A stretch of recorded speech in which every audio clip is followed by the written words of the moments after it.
الشرع حل الأربعة. قال لي كده، وفي ظرف 3 أيام اتفاجئت بيه داخل البيت ومراته الجديدة في إيده. هحكي لكم قصتي من الأول للآخر، لكن قبل ما أحكي بدعوكم تعملوا لايك للفيديو واشتراك للقناة، وياريت تفعلوا الجرس عشان يوصل لكم كل جديد. اتجوزنا من 20 سنة. ما أقدرش أقول إنها كانت قصة حب قبل الجواز، لكن كان حب بعد الجواز. حبيته قوي لدرجة إني مش متخيلة إني كان ممكن أتجوز حد غيره. وقتها كان عندي 18 سنة، ما كنتش أعرف حاجة في الدنيا، وكان هو كل دنيتي. كل اللي كنت أعرفه كان الطبخ وأمور البيت اللي علمتها لي ماما. كانت فاكرة إني مش هحتاج أعرف حاجة تاني، وهو كمان قال إنه مش عايز مني أكتر من إن أكون ست بيت ناجحة. عدت السنين زينا زي أي 2 متجوزين، كانت بتحصل مشاكل، لكن عمرنا ما فكرنا نبعد عن بعض. المشاكل كانت بسيطة وعادية، والحب كان أقوى. كان بالنسبة لي كل حاجة في الدنيا، لدرجة إني حاسة إني متجوزاه من يوم ما اتولدت، وإن هو اللي علمني كل حاجة في الدنيا حتى الكلام.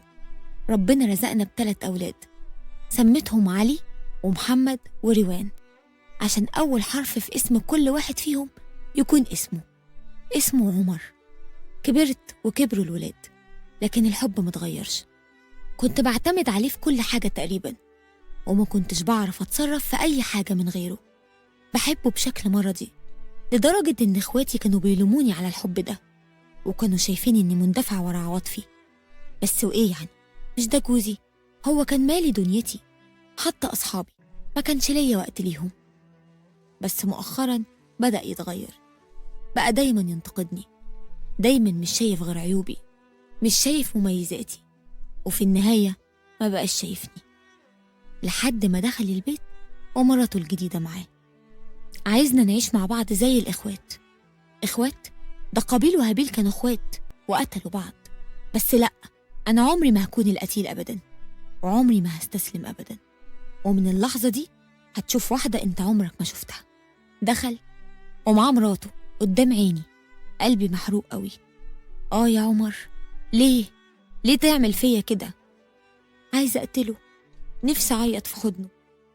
لا، عايزة يموت برضو. لا، عمري ما هقدر أعيش من غيره. هو عمل فيا كده ليه؟ وقف عشان يعرفنا ببعض، وبدأ بيها. دي سارة مراتي التانية، وشاور عليا وقال لها: ودي بقى منى أم ولادي، ومن النهاردة هتبقى أختك الكبيرة. بقى كده يا عمر؟ هي مراتك وأنا أم ولادك؟ أم ولادك بس؟ يعني مش أنا الست اللي ضيعت عمرها تحت رجلك بحب مش إجبار؟ مش أنا اللي بعت القريب والغريب وبعدت عنهم عشان خاطر عينيك؟ يا عمر، فين أيامنا الحلوة؟ فين حبنا؟ جوازنا؟ طب الولاد اللي أنا أمهم؟ قصرت معاك في إيه عشان ده يكون جزائي؟ أنت فاكر إن الموضوع صعب؟ ده مميت. يا ريتني لا كنت عرفتك ولا حبيتك. هتجنن من كتر التفكير. والله لو أهلي عرفوا لا يطلقوني منك. لكن لأ، الطلاق انتصال ليها، وده مش هيحصل. بيتنا مكون من 5 أوض، أوضة لعلي ومحمد، وأوضة لروان، وأوضة ليا أنا وهو، وأوضة لاستقبال الضيوف، وأوضة فاضية فيها شوية كراكيب. في الفترة الأخيرة رتبها ووضبها وبقت كاملة، مش ناقصة أي حاجة. أنا غبية فعلا، كان المفروض أفهم إن بقت جاهزة لاستقبال حد. لو كنت أعرف إنه لاستقبال عروسة الهنا كنت حرقتها. دخلوا الأوضة ودخلت أنا أوضتي، وما كانش باين عليا أي تأثير. لكن بمجرد ما بقيت لوحدي عيطت، وقفت قدام المراية أشوف نفسي. ست عندها 38 سنة بتسأل نفسها سؤال كأنها مراهقة: هو أنا وحشة؟ أنا عارفة إني مش وحشة، وده بشهادة الجميع. المشكلة مش في الشكل، المشكلة في الغباء. غباء إيه؟ هو الإخلاص والحب تهمة لازم أتبرأ منها؟ هي الست النهاردة لازم تبقى حرباية بتتلون كل يوم عشان يقتنع بها جوزها ويرضى؟ كان لازم يعني أكون لئيمة متلصصة عشان أعرف بيعمل إيه وبيفكر في إيه؟ أنا ما عملتش جريمة، أنا حبيت جوزي وأخلصت له. مش هفقد ثقتي في نفسي أبدا، وهكمل في اللي نويت عليه. استعد يا عمر، من هنا ورايح هتخاف جدا.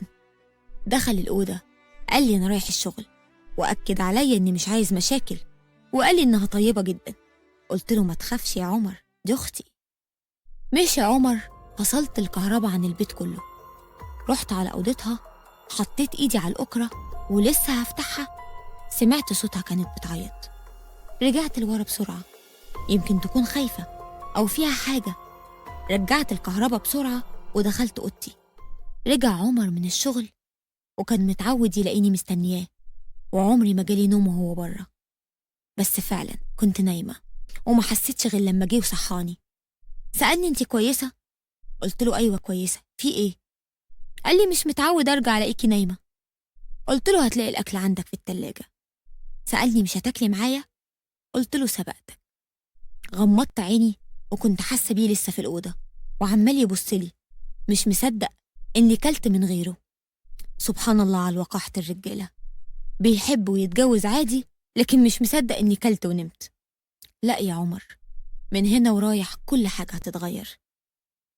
تاني يوم رحت الكلية وقدمت ورقي للدراسات العليا، وأنا فعلا من كام سنة كنت بدأت فيها، بس سبتها لأن خفت عمر يزعل. يا على الغباء. خلصت الجامعة ورحت عملت CV، قدمت في أكتر من 20 شركة، 20 شركة النهاردة بس، وبكرة هكمل. وفي آخر اليوم رحت للكوافير وطلعت منه واحدة تانية.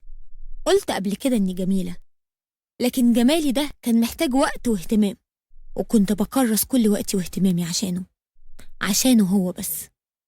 رجعت البيت فلقيته قاعد معاها في الصالة، وصوت ضحكهم واصل آخر الشارع. اتفاجئ بيا، بشكلي وبالحاجات الكتير اللي كنت شايلاها.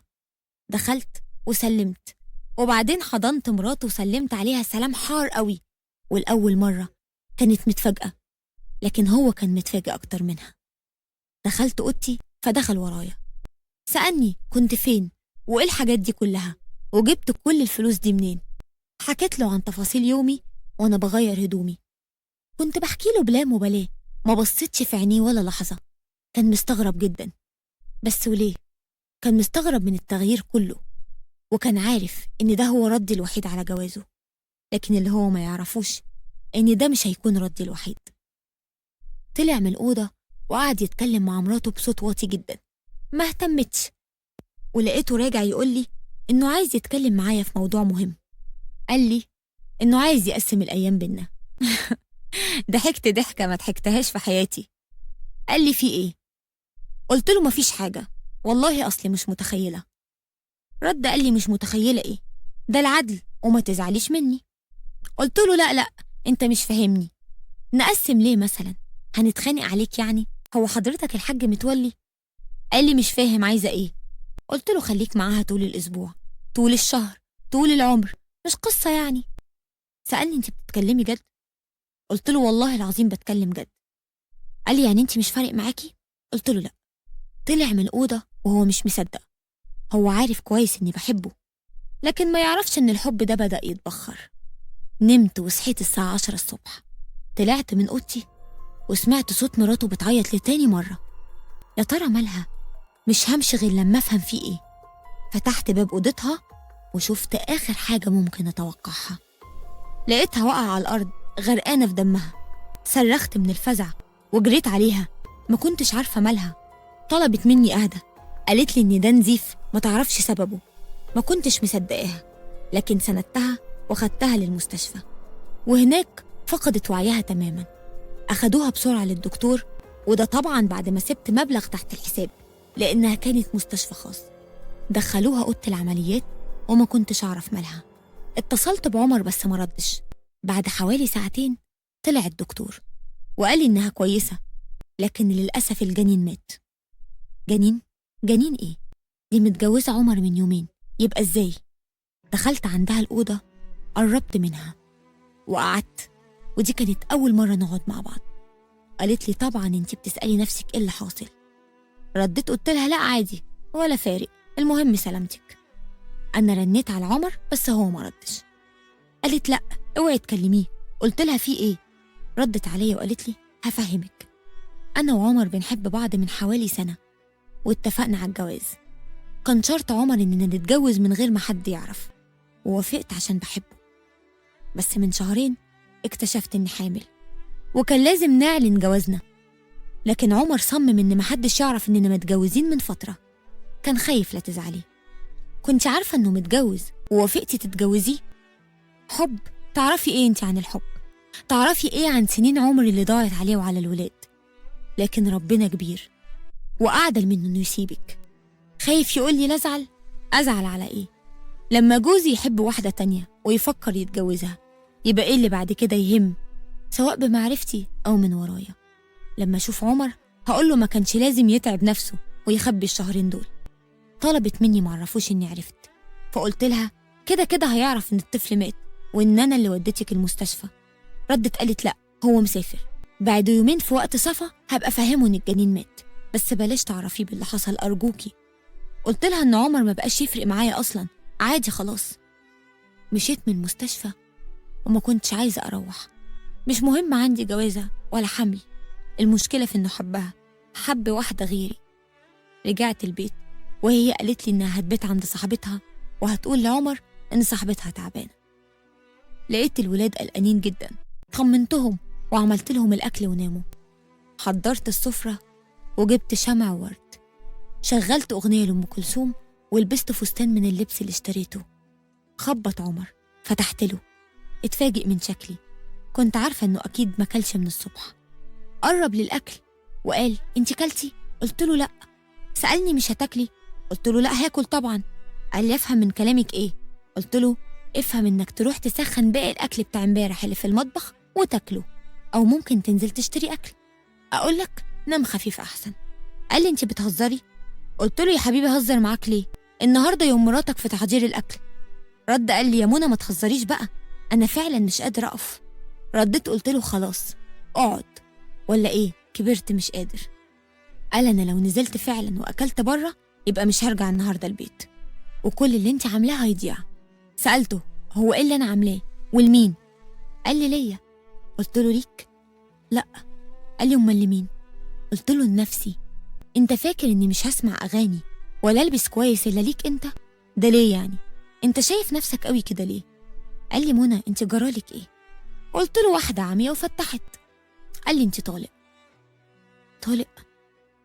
اتصدمت جدا. حاول يتأسف لي ويحلف إنها زلة لسان وإن أنا اللي استفزيته. سبته ولميت حاجتي ورحت بيت أهلي. حكيت لأمي اللي حصل، عيطت. حاولت أهديها لكن لقيت نفسي بعيط أنا كمان. بالليل جه عمر البيت وقعد معايا، طلب إننا نرجع، ففهمته إني لو رجعت هرجع بشروطي. طلبت زيادة في مصروف البيت، طلبت مدرسين لولاده لأني مش هذاكر لهم تاني، وإني لو هرجع البيت هرجع كأم للولاد بس مش مراته. سكت شوية وفي النهاية اضطر إنه يوافق، وفعلا رجعت البيت. فهمت ماما إن إحنا اتصالحنا. وفي يوم وأنا قاعدة في البيت بقرا كتب ولقيته بيخبط وبيقول لي رايح الشغل. مشي عمر وسمعت أصوات كتير في أوضة سارة، وصوتها كأنها بتكلم حد. رحت عند باب أوضتها عشان أتأكد وسمعت فعلا نفس الصوت. فتحت الباب بسرعة، لقيت شعرها منكوش جدا وعينيها حمرا بشكل مرعب ووشها كله دم، وبدأت تصرخ. ولحد هنا استنوني في الجزء التاني.